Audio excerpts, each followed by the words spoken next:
Friends, आज हम पढ़ेंगे अगला पाठ। इससे पहले आरोह में एक गद्य पाठ था, नमक का दरोगा, और प्रश्न उत्तर पूर्ण किए।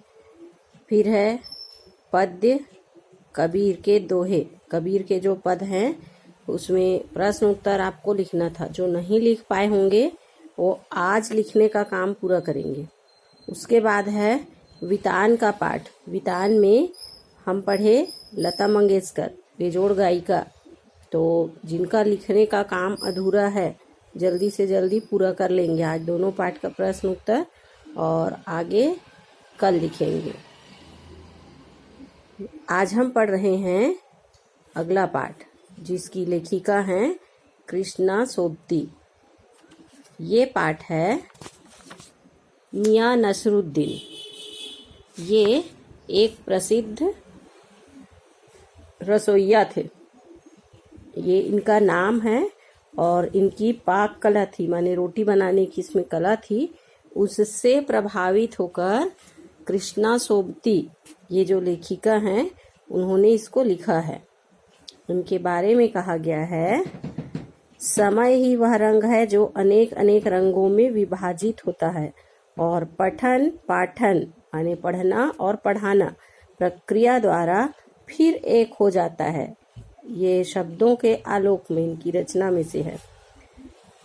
कृष्णा सोबती जी का जन्म 1925 में गुजरात, पश्चिम ये पंजाब, वर्तमान में पाकिस्तान है। 1925 माने विभाजन के पहले, स्वतंत्रता के पहले की बात है। प्रमुख रचनाएं हैं जिंदगी नामा, दिलोदानीस, ए लड़की, समय गरम, उपन्यास। ये सब उपन्यास हैं, जो जिंदगी नामा, दिलोदानीस, ए लड़की और समय गरम। वैसे ही डार से बिछुड़ी, मित्रों मरजानी, बादल के घेरे, सूरजमुखी और सूरजमुखी के अंधेरे, ये हैं कहानी संग्रह। और इनकी रचना है हम सहमत, शब्दों के आलोक में। ये शब्द चित्र संस्मरण है, माने बातों में ही बोला गया है, लिखा हुआ उनका अंश है, जिसमें कुछ कुछ को संस्मरित किया गया है, माने याद करके उन्होंने लिखा है। ये हुआ इनका जीवन परिचय। इनको प्रमुख सम्मान, जिसके जीवन परिचय में सम्मान दिया है, पहले जन्म मृत्यु, प्रमुख रचनाएं, फिर सम्मान हेडिंग डालेंगे। उसमें साहित्य अकादमी सम्मान, हिंदी अकादमी का सलाका सम्मान और साहित्य अकादमी की 72 सदस्यता सहित अनेक राष्ट्रीय पुरस्कार इन्हें प्राप्त हुए थे। उसके बाद जितना दिया जा रहा है ये साहित्यिक विशेषताएं हैं, और पहले के तरह इसमें भी 3 बिंदुओं या 4 बिंदुओं में इसको लिख लेंगे और उसी प्रकार याद करना है। हिंदी कथा साहित्य में कृष्णा सोबती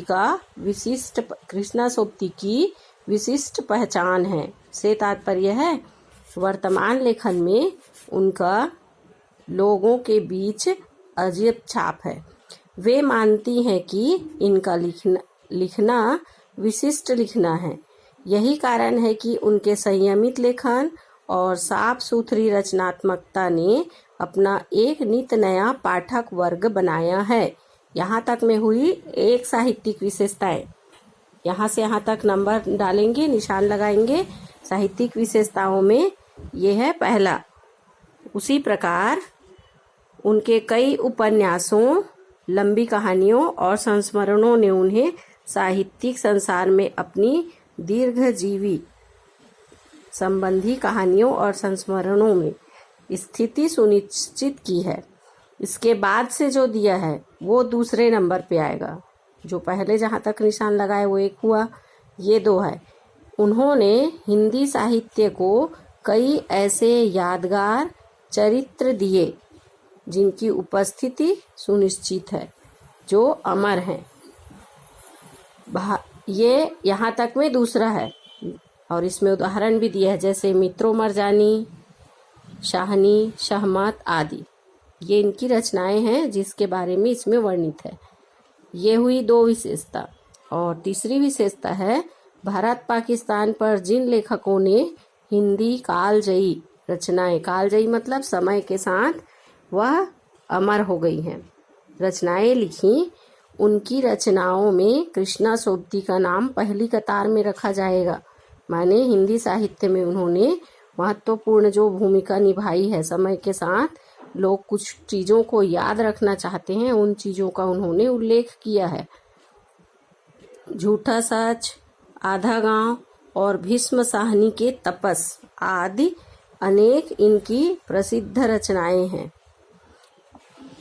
अगले पेज पे आ जाएंगे। संस्मरण के क्षेत्र में, संस्मरण माने एक प्रकार की रचना है जो पिछली कुछ बीती हुई बात है जिसको याद करके हम लिखते हैं। हम सहमत शीर्षक में उन्होंने कृति का विशिष्ट स्थान है, उनकी कृति का विशिष्ट स्थान है। माने पिछली यादों को लिखने में वे माहिर थी, जिनमें आपने ही एक दूसरे व्यक्तित्व के रूप में, माने स्वयं लेखिका ही लिखती हैं, लेकिन सामने वाले को ये लगता है कि किसी के बारे में वर्णन कर रही हैं। ऐसा ही इन्होंने लेखन कार्य किया है। कृष्णा जी के भाषिक प्रयोग में विविधता है, ये इनकी भाषा शैली की विशेषता है।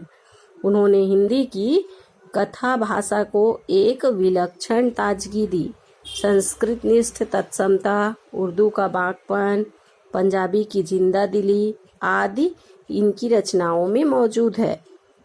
ये हुई साहित्यिक विशेषताएं, जिसमें तीसरे तक लिखे थे। यहाँ से यहाँ तक में चौथा कोई भी एक विशेषता को लिखेंगे, या तो भाषा शैली की विशेषता या ऊपर के 3 लाइन। पाठ जो दिया है मियां नसरुद्दीन शब्द चित्र, माने केवल शब्दों से ही वर्णन है, लेकिन देखने सुनने से ऐसा लगता है कि ऐसा ही रहा होगा। बड़ी कलात्मकता के साथ उन्होंने हम सहमत नामक संग्रह से लिया है। उनकी जो रचना है हम सहमत उनमें से है। इसमें खानदानी नानबाई, जैसे अलग अलग रसोइया होता है जो कुछ कुछ बनाने के लिए प्रसिद्ध होते हैं, वैसे रोटियां बनाने के लिए प्रसिद्ध थे। नान वैसे कहा जाता है रोटी को। नानबाई माने रोटी बनाने की पाक कला में जो माहिर था, उनका नाम था मियां नसरुद्दीन। उनके व्यक्तित्व, रुचियों और स्वभाव का शब्द चित्र खींचा है। से तात्पर्य अपने शब्दों के माध्यम से उन्होंने ऐसे वर्णन किया है जैसे हम उनसे मिल रहे हैं, सामने उनसे बातचीत हो रही है। मियां नसरुद्दीन अपने मसीहाई अंदाज से रोटी पकाने की कला और उनमें अपने खानदानी महारत को बताते हैं। माने जब लेखिका पूछती हैं तो वे इस प्रकार से जवाब देते हैं कि हमको सुनने में ऐसा लगता है जैसे हम सामने उन्हें सुन रहे हैं। वे इंसान का भी प्रतिनिधित्व करती हैं। मतलब कुछ कुछ चीज़ें होती है जो व्यक्तियों में स्वयं से ही होता है। पैसे को कला दर्जा देने और करके सीखने की असली हुनर मानते हैं। माने जो वर्तमान समय है उसमें लोग अपनी प्राचीन परंपराओं को या प्राचीन पेशे को भूलते जा रहे हैं। उन्हें एक बार ध्यान आकर्षित कराए हैं कि इस प्रकार से यह कला भी हो सकती है और पेशा भी हो सकता है। अब आ जाएंगे पाठ में। पाठ का शीर्षक है मियां नसरुद्दीन। कौन है ये? एक नानबाई माने प्रसिद्ध रसोइया, जिसके बारे में इसमें बताया गया है। अब लेखिका जो है शब्द चित्र के माध्यम से, जैसा कि आपको जीवन परिचय में बताया गया, बता रही हैं साहबों। किसी को संबोधित करके बोलने के लिए बोला जाता है। उस दिन अपने मटिया महल की तरफ से न गुजर जाते, माने उनकी जो रहने की थी, निवास थी, वहाँ से न जाते तो राजनीति, साहित्य और कला के तीनों चीज़ों के हजारों हजार मसीहों के धूम धड़क्के में नानबाइयों के मसीहा माने वैसे होता है बादशाह। तो नानबाई माने बहुत से कलाकार होते हैं जो खाना बनाने में जानते हैं, लेकिन वे उनके मसीहा अर्थात उनके बादशाह थे। मतलब उनका अलग ही अंदाज था। मियां नसीरुद्दीन को कैसे पहचानते, माने वहाँ पर जब गए तब कौन दिखा? मियां नसीरुद्दीन दिखाई पड़े। और वहाँ पर के आसपास के बारे में बताती हैं कि वे लुत्फ उठाते। लुत्फ माने होता है किसी चीज़ का मज़ा, आनंद लेना।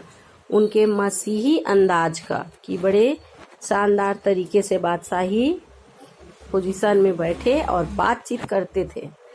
हुआ यह कि एक दिन हम दोपहरी जामा मस्जिद के आड़े पड़े मटिया महल माने उनका निवास था, जहाँ से वे गुजर रहे थे, कि गढ़ैया मोहल्ले की ओर निकल गए। माने उसी तरफ जा रहे थे।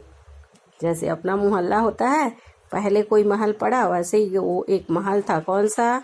मटिया महल। और उससे आगे गढ़ैया मोहल्ला था, वहाँ जा रहे थे। एक निहायती मामूली अंधेरी सी दुकान पर पटापट आटे का ढेर सनते दिखा। बड़ा सा आटे का ढेर था और उसको साने जा रहे थे। देखकर ठिठके, थोड़ी देर रुके कि इतना सारा आटा, चलो थोड़ा बहुत आटा है तो समझ आता इतना आटे का क्या करते हैं। सोचा सेवइयों की तैयारी होगी, सेवई बनाते हैं। पर पूछने पर मालूम हुआ खानदानी नानबाई मसीहा, खानदानी माने जो कई खानदान उनके पहले भी पूर्वज वही काम करते थे, नसीरुद्दीन की दुकान पर खड़े हैं। ये किसकी दुकान है? मियाँ नसीरुद्दीन की। मियाँ मशहूर हैं किस चीज़ के लिए? मियाँ नसीरुद्दीन 56 प्रकार की रोटियां बनाने के लिए। कितनी प्रकार की? 56 प्रकार की, 56 किस्म की रोटियां उन्हें बनानी आती है।